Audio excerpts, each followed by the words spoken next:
प्यारे बच्चों, आपका हिंदी की कक्षा में फिर से आपका स्वागत है। आज जैसा कि आप जानते हैं, हम अपना 9वां पाठ कारक पढ़ेंगे। तो ये कारक पढ़ने से पहले कुछ उदाहरणों पे आप कुछ वाक्य मैं पढ़ रहा हूँ, उस पर ध्यान दीजिएगा। आपको ज़रा सा ये वाक्य अटपटा लगेगा, ज़रा ध्यान से इसको सुने। अनंत अपने मित्र घर गया, चिड़िया डाल बैठी है, हम नाक सूंघते हैं, कुत्ता पकड़ो। मुझे घर जाना है। तो मुझे घर जाना है, यह तो मुझे आपको समझ आ गया। लेकिन उससे पहले मैंने जो 4 वाक्य बोले थे वे अटपटे लगे, क्योंकि हमें पूरी तरह से समझ नहीं आया। अनंत अपने मित्र घर गया। अरे मित्र घर गया, मित्र के घर गया होना चाहिए। तो इसके स्थान पे क्या होना चाहिए था? अनंत अपने मित्र के घर गया।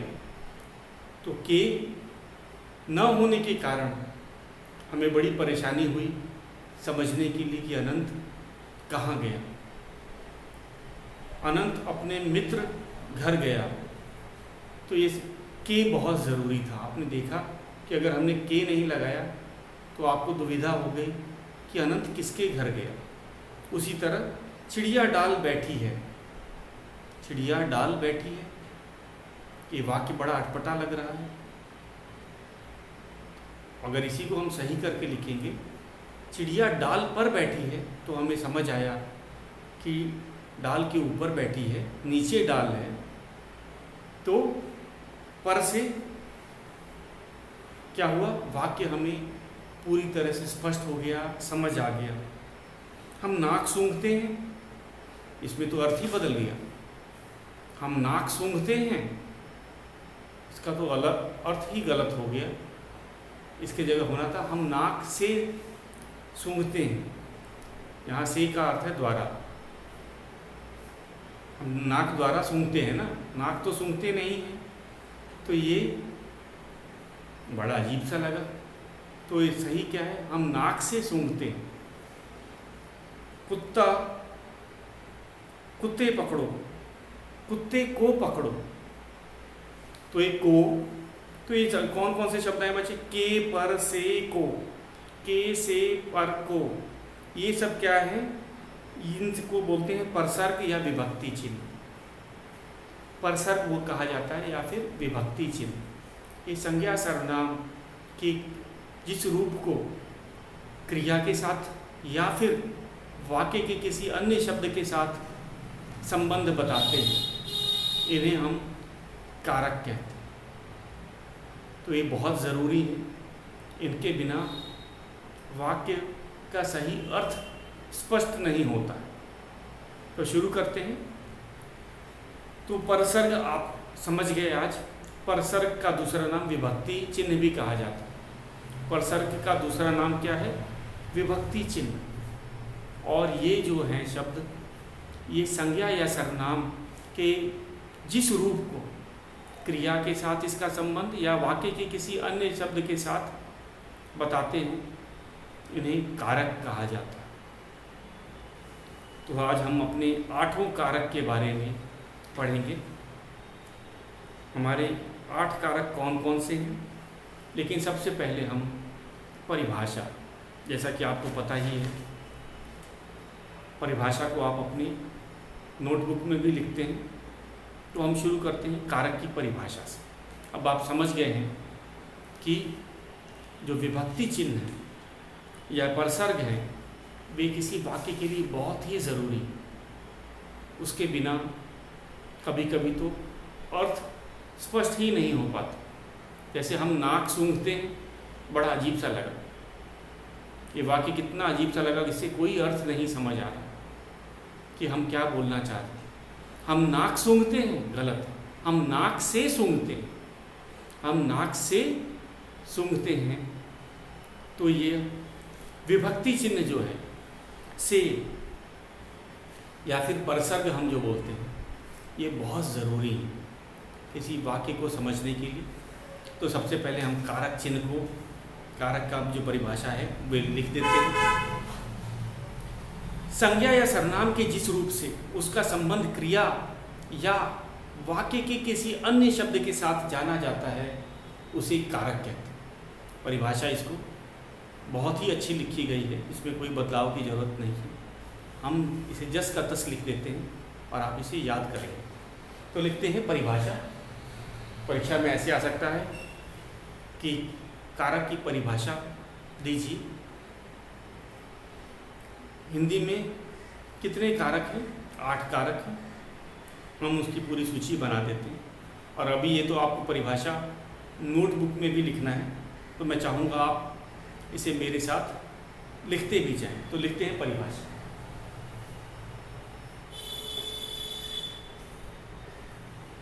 परिभाषा किसकी लिख रहे हैं? कारक। तो लिखते हैं संज्ञा या सर्वनाम, संज्ञा या सर्वनाम, संज्ञा या सर्वनाम के जिस रूप से, के जिस रूप से, के जिस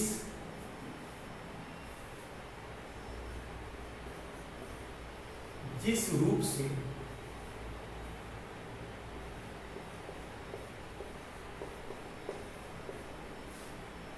उसका संबंध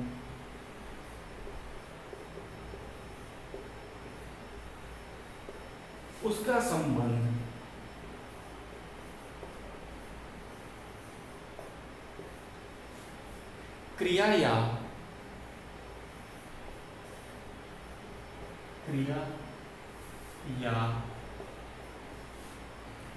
वाक्य के अन्य शब्दों के साथ, वाक्य के अन्य शब्दों के साथ, शब्दों के साथ, शब्दों के साथ जाना जाता है।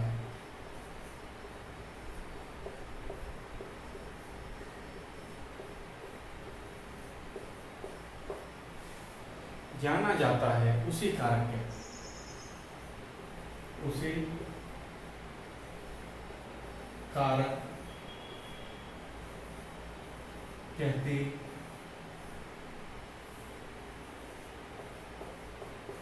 तो बच्चों ये थी हमारी परिभाषा। तो हिंदी में 8 कारक हैं, वो हम पहले बाद में पढ़ेंगे। पहले इसकी परिभाषा पे ध्यान दो, इसको समझने की कोशिश करते हैं। संज्ञा या सर्वनाम के जिस रूप से उसका संबंध क्रिया या वाक्य के किसी अन्य शब्द के साथ जाना जाता है उसे कारक कहते हैं। तो ये संबंध है, कारक जो शब्द है असल में ये संबंध है किसका? संज्ञा या सर्वनाम का क्रिया के साथ या किसी वाक्य के किसी अन्य शब्द के साथ एक संबंध है।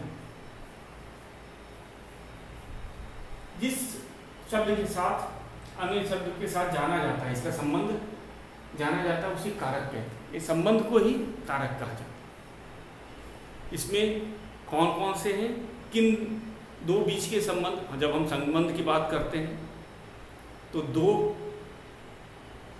यहाँ पे शब्द दिए गए हैं, संज्ञा सर्वनाम का क्रिया के साथ या फिर संज्ञा सर्वनाम का किसी वाक्य के किसी अन्य शब्द के साथ उसका संबंध जाना जाता है, तो हम उसे कारक कहते हैं। तो कारक एक तरह से संज्ञा सर्वनाम का संबंध क्रिया या वाक्य के किसी अन्य शब्द के साथ आया है।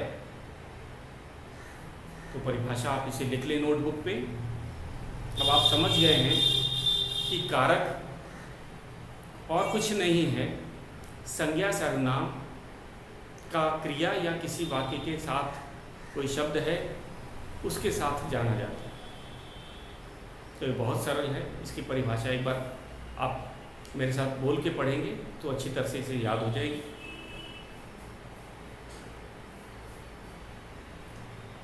संज्ञा या सर्वनाम के जिस रूप से उसका संबंध क्रिया या वाक्य के अन्य शब्द के साथ जाना जाता है उसे कारक कहते हैं।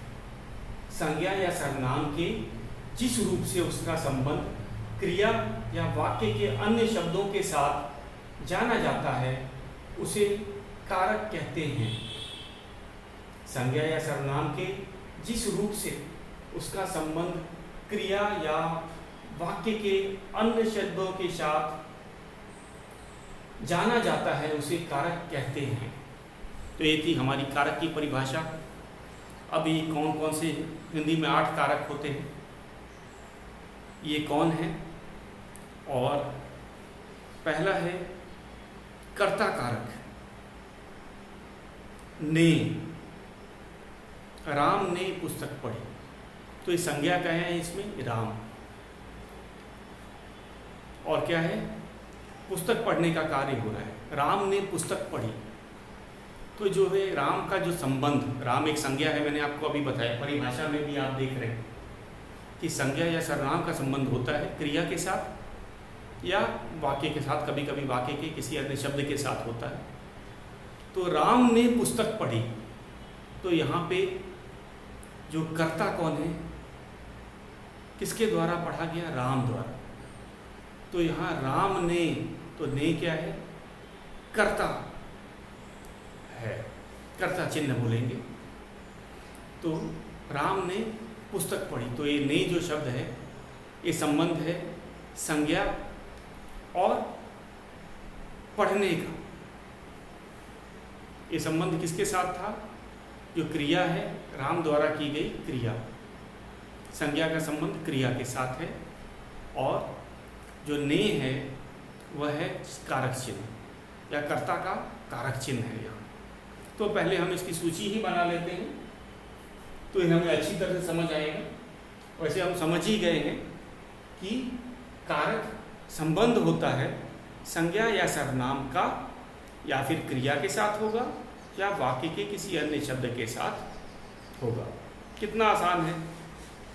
कारक संबंध होता है संज्ञा या सर्वनाम का क्रिया के साथ या वाक्य के किसी अन्य शब्द के साथ। तो हम इसके हिंदी में 8 कारक चिन्ह हैं, उनको एक बार लिख देते हैं, सूची बनाते हैं और फिर याद करें। तो आपने इस परिभाषा को लिख ही लिया है, मैं इसको मिटा देता हूँ।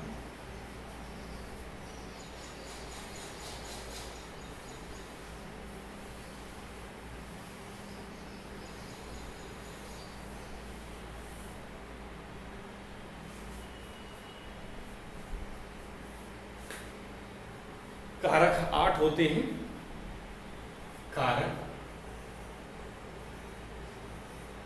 8, उनकी संख्या की बात की है। कारक 8 होते हैं।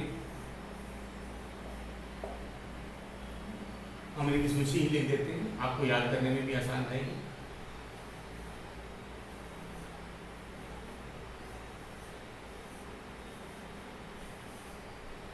तो 8वां कारक के बारे में लिखते हैं। पहले कर्ता कारक है, इसका चिन्ह है ने। जैसे मैंने आपको उदाहरण दिया, राम ने पुस्तक पढ़ी, कर्ता है। यहाँ पे कर्ता कौन है? राम। पुस्तक पढ़ी क्रिया की, राम द्वारा की गई क्रिया। तो इसीलिए जो ने है संबंध बता रहा है किसके बीच में? संज्ञा राम और पुस्तक पढ़ी, पढ़ने का जो संबंध है, क्रिया जो हम कहेंगे, क्रिया का संज्ञा के साथ संबंध है। तो ये कर्ता कारक कहलाएगा। बच्चों क्या कहलाएगा?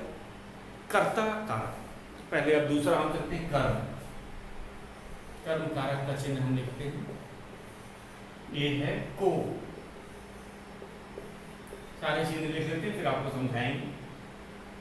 करण, करण कारक को बोलते हैं।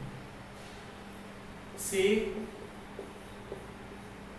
के द्वारा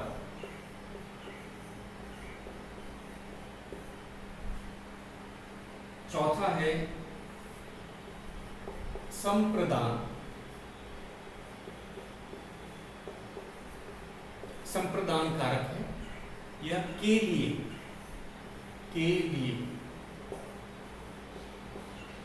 उसके बाद आते हैं पांचवा अपादान। अपादान कारक, इसका चिन्ह क्या है? से। पृथक होना, पृथक का अर्थ होता है अलग होना। मैं भी आपको इसके बारे में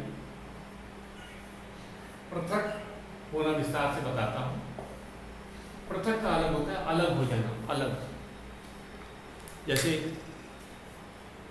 पेड़ से फल गिरता है तो पेड़ से टूट गया, अलग हो गया, तो इसीलिए इसे पृथक कहा। पेड़ से फल गिरता है, अभी मैं इसको अभी आगे चलते हैं, पहले लिख लेते हैं। छठा है संबंध।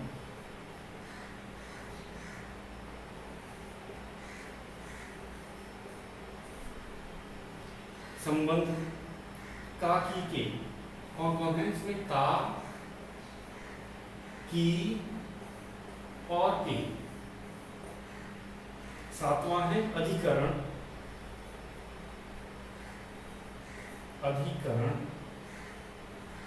इसका क्या चिन्ह है? में पर। दो हैं, में पर। और आखिरी में है संबोधन।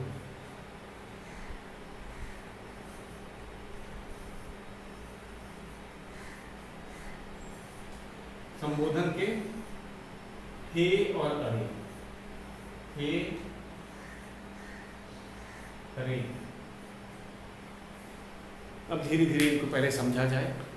हमने लिख तो दिया हिंदी के जो 8 कारक हैं, कर्ता कारक, कर्म कारक, कर्ण, संप्रदान, अपादान, संबंध, अधिकरण, संबोधन। और ये जो शब्द है इनको चिन्ह कहा जाता है, कारक का चिन्ह।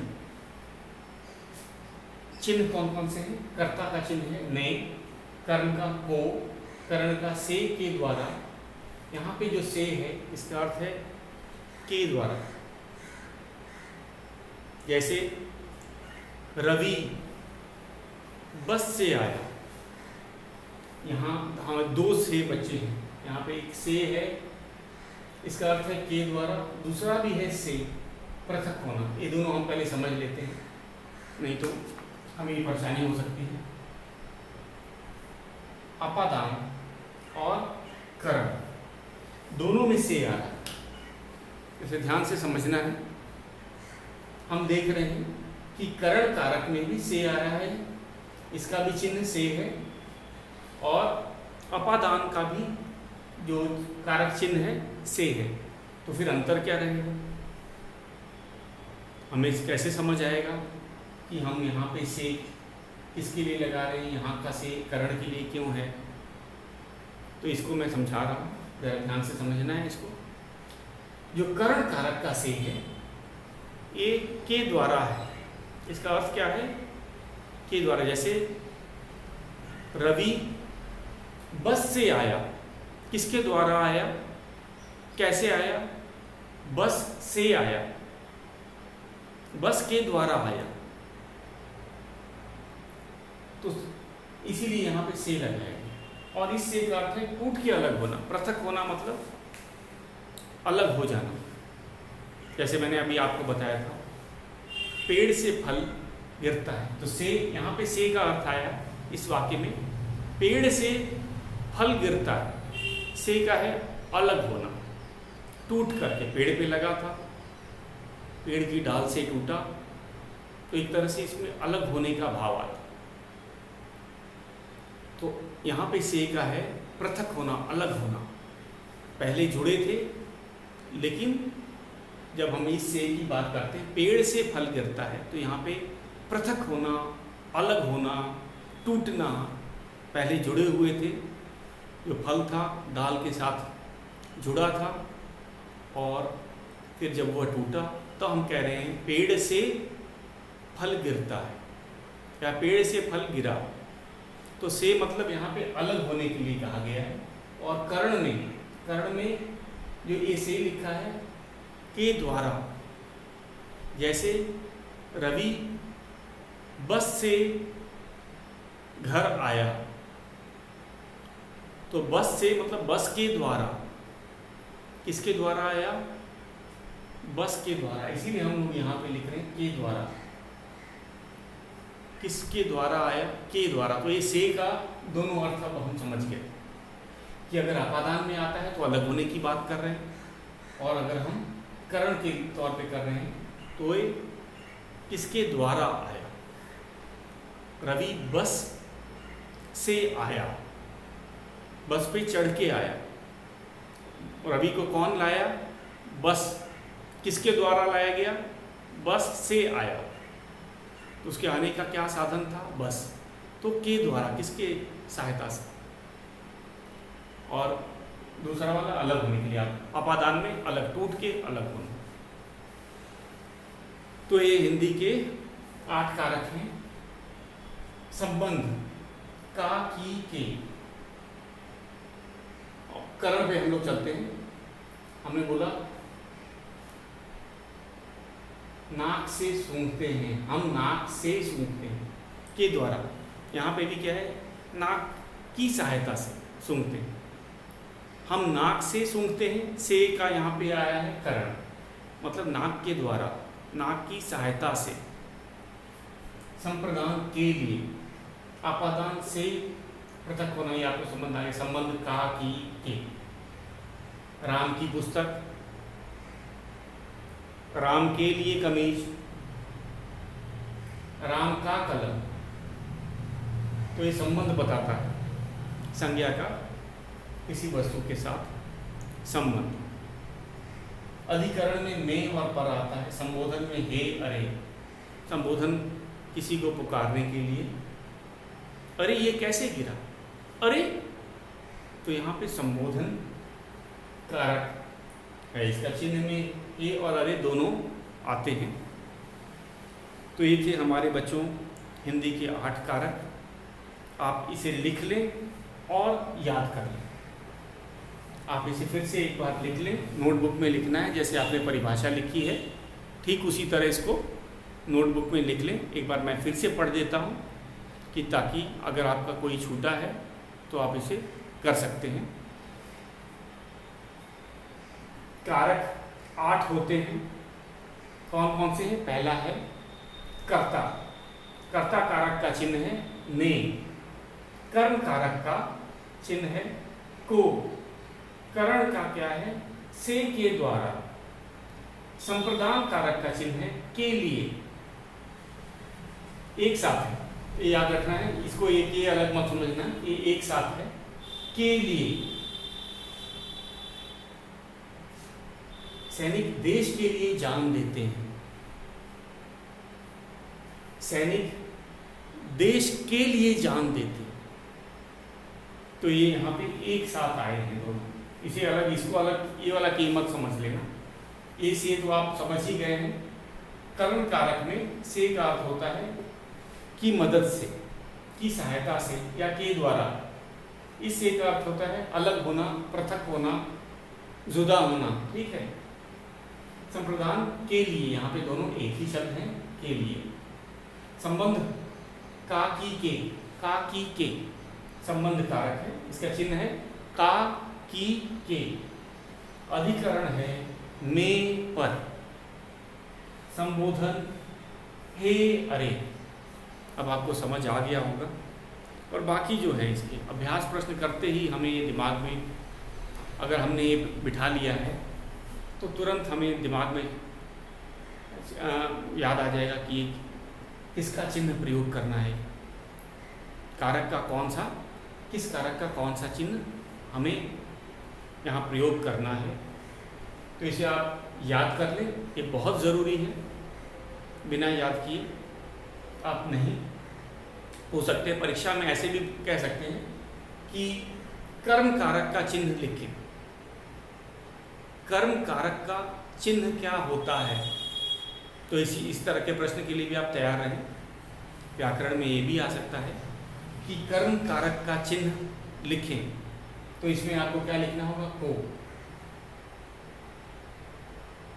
तो ये सारे 8 कारकों को आप अच्छी तरह से देख के याद कर लें, या फिर बच्चे ऐसे भी याद करते हैं, कर्ता ने कर्म को करण से के द्वारा संप्रदान के लिए आपादान से पृथक होना, संबंध का के के अधिकरण में पर संबोधन हे अरे। तो इसको याद करने का एक ऐसा भी तरीका है और ये बड़ी आसानी से भी याद हो जाता है। कर्ता ने कर्म को करण से के द्वारा संप्रदान के लिए आपादान से पृथक होना, संबंध का की के अधिकरण में पर संबोधन हे अरे। सबसे पहला आप इसे नोटबुक में लिख लें और याद करें। ये ज़्यादा मुश्किल नहीं है, क्योंकि हम जो अभ्यास के प्रश्न करेंगे वे इसी पे आधारित हैं। तो शुरू आज के लिए हम अभ्यास प्रश्न हम कल करेंगे। फिर से एक बार मैं आपको इसकी परिभाषा को समझा देता हूँ। कारक होता क्या है? कारक संबंध होता है संज्ञा सर्वनाम का किसके साथ? क्रिया के साथ हो सकता है या वाक्य के किसी अन्य शब्द के साथ भी हो सकता है। ये संबंध बताता है। किसका संबंध बताता है? संज्ञा सर्वनाम का क्रिया या वाक्य के किसी अन्य शब्द से। तो 2 चीज़ें क्या हो गई? संज्ञा सर्वनाम एक तरफ ये हो गया, दूसरी या फिर क्रिया होगा या वाक्य का कोई शब्द। कितना आसान है। और ये जो इनके बिना, कारक के बिना वाक्य समझ नहीं आता है। जैसे हम नाक सूंघते हैं, हम नाक से सूंघते हैं, तो यहाँ पे करण कारक का हम लोगों ने प्रयोग किया। हम नाक से सूंघते हैं। अब हमें वाक्य का अर्थ आया कि नाक के द्वारा सूंघने का काम जो हो रहा है नाक के द्वारा किया जा रहा है। तो यहाँ पे जो से आया है यह आपादान का से नहीं है, क्योंकि आपादान का जो से है वो किसी चीज़ को अलग करने के लिए, संबंध दिखाने के लिए हम लोग प्रयोग करते हैं। यहाँ से के द्वारा की मदद से के लिए आया है। करण कारक का है से, और ए से है आपादान में अलग होना। जैसे कि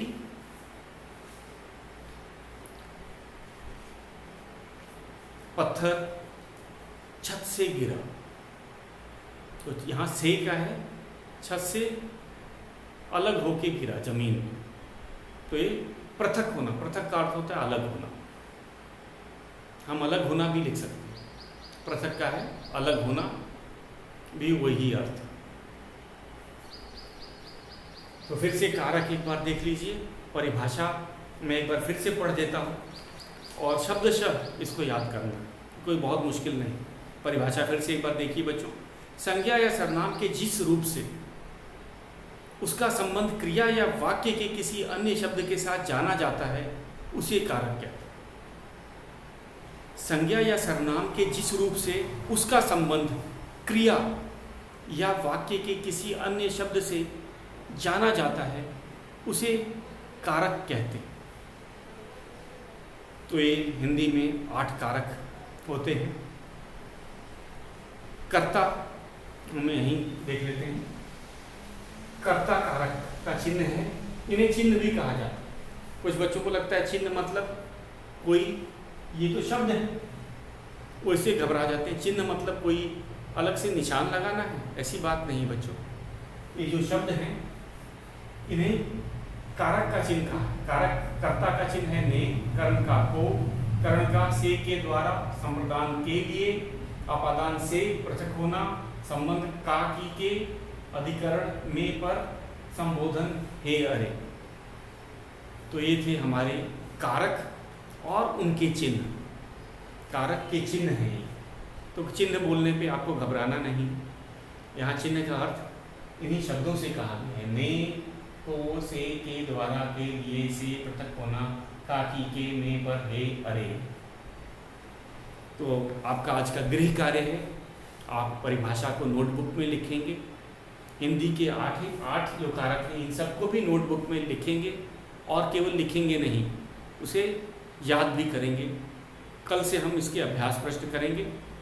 तो आज के लिए बच्चों बस इतना ही।